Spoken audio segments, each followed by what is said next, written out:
Bonjour tout le monde, ici Dada GTVX contre le harcèlement. Alors oui, je sais, aujourd'hui je ne fais pas de vidéo face cam. Je ferai sûrement celle de samedi en face cam, parce que j'ai pas grand chose à raconter et que j'ai pas de support. Donc aujourd'hui, on se retrouve pour un nouvel univers que j'ai envie de partager avec vous. Alors oui, certains vont me dire des machins, encore une fois, les cocos, je vous rappelle que c'était tout le but de cette vidéo, de cette semaine de vidéos pour la fête des Lumières. Que tu es de la fête de la fête des bijoux. Mais bon, c'est pas le décor dans lequel je tourne aujourd'hui, bah, il n'est pas là. Voilà. Bon, on a rapidement vu. Je suis sur le lieu de tournage de l'épisode 8 d'AVUM, où j'ai fait le musée. Donc aujourd'hui, on va vous parler d'un autre univers que j'ai découvert. Je pense que vous le connaissez, parce qu'il y a 3 films sortis dessus, des films plutôt connus. D'ailleurs, si vous connaissez, dites-le moi dans les commentaires, je le ferai. D'abord, je le dis. Non, je pense que je le dirai plus tard. Euh, je n'ai pas pris tous les livres de cet univers, simplement parce que c'était un peu. D'autres parce qu'il n'y était pas, et surtout que je ne trouvais pas l'utilité. Et surtout le premier, ben. Ah oui, deuxième chose, je vais tourner différentes les vidéos d'aujourd'hui et la vidéo qui suit pour le prochain jour, le même jour. Donc, si vous voyez le même décor, ne vous étonnez pas. Aujourd'hui, j'ai donc de vous parler de l'univers des chroniques de Narnia. Dans d'autres vont me dire que c'est pas connu. Si vous préférez, c'est Narnia. Les films Le Monde de Narnia, qui sont sortis sous le nom de Le Monde de Narnia, la sorcière, le livre magique, la sorcière et l'arbre magique. Le deuxième, c'est Caspian. Et enfin, le troisième, c'est d'Aurore. Le- L'Odyssée du passé à l'Aurore. C'est un nom d'un bateau. Et donc, voilà. Ça, c'est le film. Les livres, au contraire, sont de C.S. Lewis, j'ai pas le nom complet d'auteur. Ah voilà, Lewis Clear Staples. Et sont au nombre de 7. C'est tout un univers qui nous amène dans 7 livres. Je vous parlerai en fait, des livres, ensuite je vous parlerai, comme j'ai fait hier, de l'univers complet. Le premier livre qui s'appelle Le Nouvel Magicien, alors j'ai pris cela, même s'il manque le tome 3, pour la beauté de leur illustration. Donc là, on a Polly et Diggory, donc. Les garçons et la fille sur les nages. On a, j'ai oublié le nom du cheval, Ailé, est un cheval de la terre de base et qui a été, dont on a donné des ailes. Cherchez pas, c'est comme ça. Ensuite, le deuxième tome, et donc qui est l'adaptation du premier, donc dont le premier film, Le Monde de Narnia, est adapté. Il s'agit de la mort magique. Euh, non, même là, il nous donne pareil. Avec tout, bon, en deux mots, l'adaptation en film de Monde de Narnia, le premier, est assez fidèle. Je crois que c'est un des films avec la version originale qui est, on va dire, oui, qui est le plus fidèle. Franchement, avec l'imagerie et tout, c'est une pure beauté. Les livres, l'écriture, et les livres et les films avec l'image. Le troisième tome s'appelle Le cheval sans cuir. Pourquoi il n'y a pas d'image? Parce que je n'ai pas le tome. Les livres, je les ai empruntés pour aujourd'hui et pour après les rangs. Donc, euh, j'ai pas le tome. Mais chronologiquement se passe entre le tome 1 et le tome 2, plutôt dans la période qui se trouve à la fin du tome 1. C'est très. Ensuite, nous avons le quatrième tome, euh, Le Prince Caspian, qui est basiquement l'adaptation voilà, le film, c'est le deuxième film de Mondarnia et l'adaptation de ce livre. Très bonne adaptation aussi. D'ailleurs, l'apparition d'Aslan, en anglais, mais Aslan en français, et une classitude comme dans le film. Enfin, cinquième tome, l'Odyssée du Trésor d'Or, on dirait un vendeur de livres qui parle. Le cinquième tome, l'Odyssée du Trésor d'Or, qui est bah, le troisième film, donc le Trésor d'Or, et bah, c'est le film, c'est l'adaptation du cinquième tome. le sixième tome, il y a que 7 tomes. Donc je vous rassure, c'est tout fini. C'est Le Fauteuil d'Argent qui fait suite et qui se passe quelques temps après la fin du troisième tome, qui n'a jamais été adapté, mais qui fait directement suite avec les 3 films. Mais bon, c'est pas grave. Et sans compter qu'il n'y a pas aucun des personnages principaux qu'on a connus pour les 3 premiers films. Donc je pense que c'est aussi pour ça qu'ils n'ont pas adapté ce quatrième tome. Ou peut-être les difficultés techniques. Mais bon, peu importe. Très bon livre. Et enfin, le sixième tome, La dernière bataille. C'est très peu subtil comme titre. En 2 mots, c'est le dernier moment du monde de Narnia. Donc l'époque du dernier roi de Narnia. Pourquoi le dernier? Parce qu'après c'est détruit. Jusqu'à la destruction de Narnia. Qui est écrit d'une beauté. Alors tu ressens vraiment la tristesse de la destruction de ce monde. Qui est ensuite rattrapé par la beauté de ce qui se passe. Je sais plus. Non, je peux le dire, tout le monde détruit qui se sauve dans un endroit créé par cela.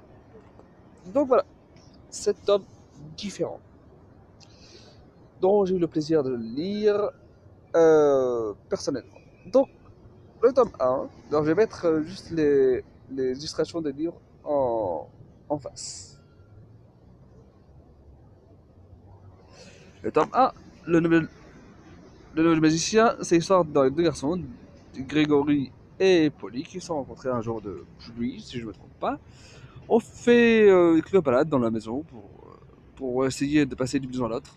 Parce que les greniers étaient libres, essayer de découvrir un moyen de passer d'une maison à l'autre, aller dans la maison mystérieuse du fond du couloir de la rangée de la maison.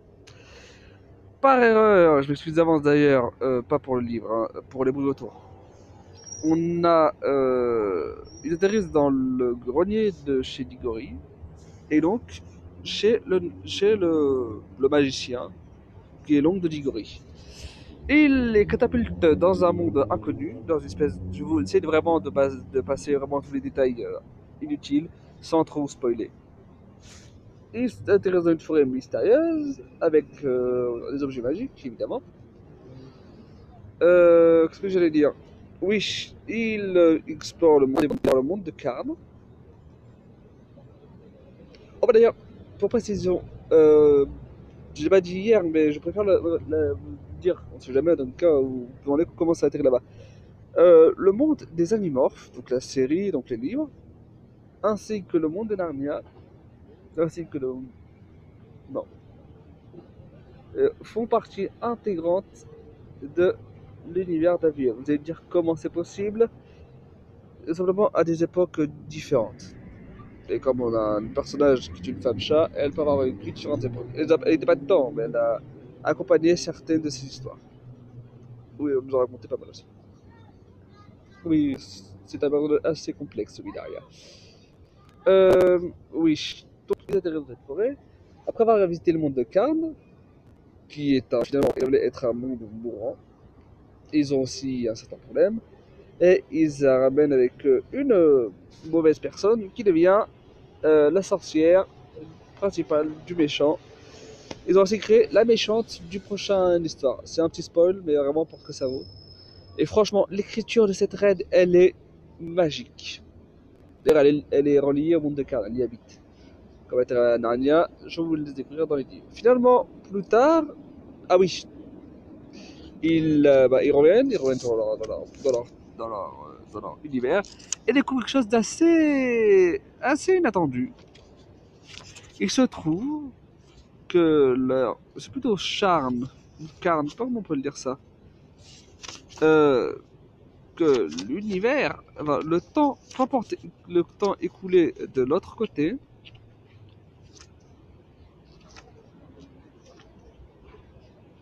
enfin, principalement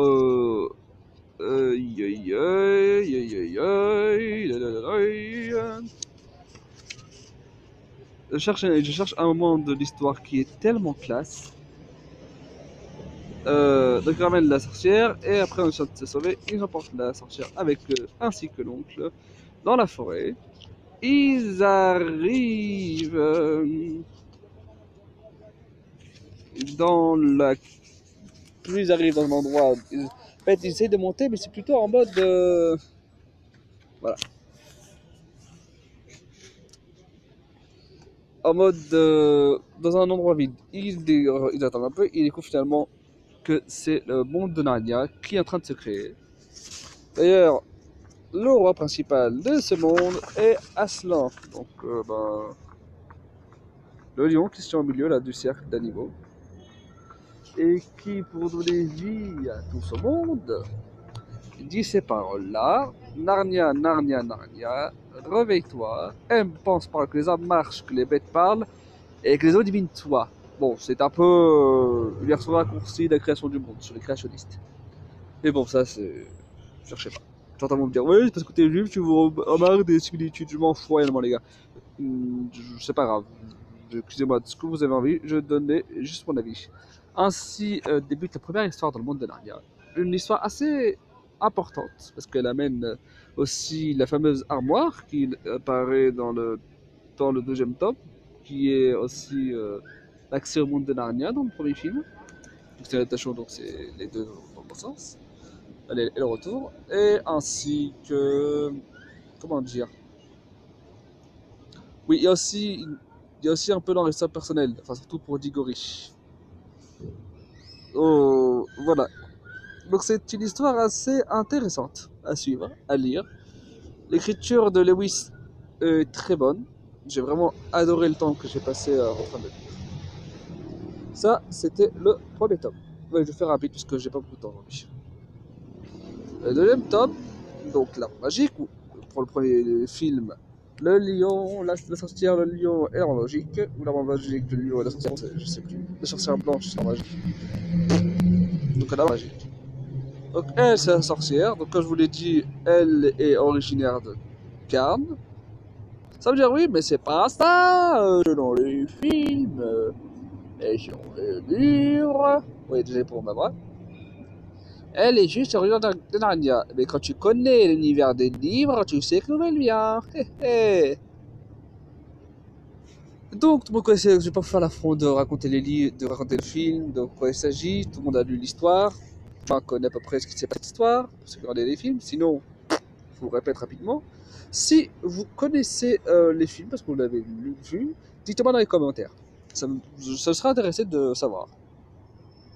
Donc, les personnages principaux, qu'on suit d'ailleurs pendant le tome 3, dans le tome 4 et 5, sont Peter, Edmund, Suzanne et Lucie, quatre jeunes, donc une fratrie, deux garçons, deux filles, qui découvrent, comme là, on le voit dans l'image, une armoire magique qui les transporte dans le monde des Narnia. Là-bas, ils vont faire tomber la sorcière blanche et vont devenir rois. Bon, je passe toutes les péripéties, mais ça, c'est ça principal. Lucie s'attache à l'un des mondes, finalement, ils deviennent rois, chacun a son propre titre. Une petite différence entre le livre et le film, c'est que dans le livre, je vais vous dire, Peter est appelé Peter le Sage, Suzanne est appelée Suzanne la Douce, donc la reine Suzanne la Douce et le roi Peter le Sage. Edmund, non, Peter le Brave, Edmund devient Edmund le Sage, et Lucie est appelée la reine Lucie la Vaillante. Dans les livres, c'est le jour du couronnement. Mais dans les films, c'est le jour du couronnement, mais dans le livre, on nous présente comme un titre qu'ils ont gagné chacun un peu plus tard, durant leur règne. Ce qui, personnellement, je sais pas spécialement le depth de la version originale, mais je trouve ça plus, on va dire plus cohérent, parce que c'est plus un titre que tu as par la suite, comme par des rois. On les a appelés plus tard, c'est un espèce de surnom après, durant leur règne, mais bon, c'est pas grave. Mais c'est une histoire assez intéressante, qui se passe d'ailleurs dans la Seconde Guerre mondiale et tous les problèmes que ça impose. Troisième top. Et Le cheval et son écuyer. Le cheval et son écuyer est un livre qui n'a jamais été édité en film, d'ailleurs, pas comme le tome 6 et le tome 7. De 4, 5 et 1, 3, 6 et 7 n'ont jamais été adaptés. De 4 et 5, ils ont été adaptés. Et à l'époque donc, Peter, Suzanne, Edmund et Lucie étaient rois et reines de Narnia. À cette époque-là, un jeune homme décide de se sauver de sa vie d'esclave et décide de parcourir les collines de Narnia pour rencontrer la reine Lucie, le roi Edmund et Peter. Et bon, il y a beaucoup de péripéties dans ce livre. Je ne me rappelle pas de toutes, mais je sais qu'il y en a pas mal. Et finalement, si je ne me trompe pas, finit par devenir roi, parce que apparemment c'est un cousin, ou je sais pas, c'est le frère jumeau du prince héritier de la couronne. En tout cas, est prince héritier un des royaumes principaux, pardon, un des royaumes principaux qui avoisine Narnia. Donc ça, c'est l'histoire principale de l'histoire, de ce livre. Toutes les péripéties, la rencontre d'une jeune fille qu'il fait durant ce voyage, qui est une princesse qui est sauvée de chez elle, et le quatrième tome, Le Prince Caspian, dont le deuxième film, Le Monde de Narnia, le deuxième film de Narnia adapte ce livre, est un livre qui se passe chronologiquement au niveau de la Terre un an après les événements du premier film et un an après les événements du deuxième tome. Un an est passé, Suzanne, Peter, Lucie et Edmund et Lucie, pardon. Je ne sais pas par rapport au machin féministe ou pas, ou contre le féminisme, c'est juste que bah, c'est l'ordre de la famille, quoi. On grandit, chacun va soit en pension, soit dans une grande école, donc chacun va faire sa vie. Oui, chose importante, le temps, peu importe le temps que tu passes à Narnia, ou dans les mondes à côté, donc dans la forêt de la chambre et du chouette là, euh, dans le temps, donc au niveau temporel, c'est comme si il ne s'était écoulé qu'une seule, bah, même pas une seconde, vraiment un laps de temps très court. Mais par contre, de l'autre côté de Narnia, pour Narnia, le temps que tu passes dans ta dimension, donc une dimension réelle, donc on va dire la note par exemple, oui la note d'ailleurs, parce que tout simplement ça se passe durant la guerre mondiale, quoi. Deuxième. Je me perds dans mes trucs. Voilà, je sais plus. Oui, il se passe. Qu'est-ce qui se passe? Oui. Donc, qu'est-ce qui se passe? C'est que après Aïna, donc oui, peu importe. Et toi, de l'autre côté, par contre, le temps que tu passes sur Terre, un temps assez long ou assez court, tout dépend de comment ça se passe, peut se passer pendant un dia. Ce qui est très bien illustré dans le deuxième tome, ainsi que le deuxième livre, le deuxième film, enfin, de manière, c'est juste dit quoi, tout comme pour les livres, mais c'est assez bien mis en place. Il se trouve qu'après un an, où nos héros principaux ont disparu de Narnia, Narnia a se découlé 1000 ans pour Narnia. Donc les rois ont disparu mystérieusement, la pagaille s'est installée et les grands méchants pas beaux ont conquis Narnia et sont des tyrans. Finalement, la fameuse corde de Suzanne qui est censée apporter de l'aide à tout le monde, des coups dedans, est sonnée et ils sont ramenés à Narnia. Et tout le film tourne autour du fait que bah, le prince Caspian, du nom du livre, même si, ouais, on va dire simplement, enfin, à la limite j'aurais. Bon, rien, laisse tomber. Il est dans le trône parce que son oncle avait tué son père, avait du spoil, mais on est obligé pour expliquer l'histoire, avait pris le trône pour être un tyran, alors que le père du prince Caspian était un homme bon. Donc, entre-temps, les animaux ont pas affecté de parler, en tout cas une grande partie. Aslan a disparu, donc le principal défenseur en dehors des rois de Narnia a disparu, donc c'est la catastrophe. Voilà. Finalement, on voit la fin du livre, vous imaginez bien qu'ils ont fini par gagner. Et bon, je prends le truc. Et une mini love story est développée entre Suzanne et Caspian. Vraiment vite fait, quoi. Et franchement, surtout dans les films, je crois pas que dans les livres on nous le dit. En tout cas, dans les films, c'est vraiment dit rapidement fait, quoi. C'est vraiment très rapidement dit, quoi. Et bon, ça donne une scène assez rigolote à la fin du film, qu'ils sont censés repartir chez eux. C'est assez drôle à assister.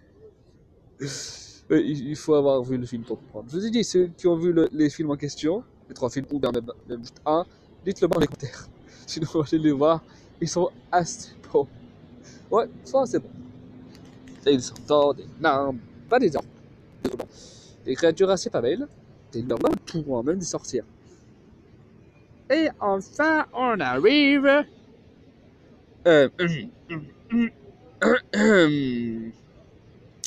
Très beau plan sur le passeur de bateau, par exemple, qui a sacrément souffert parce que je vois l'image. Et bon, en même temps, avec tout le voyage qu'il y a, je comprends qu'il a pas mal souffert.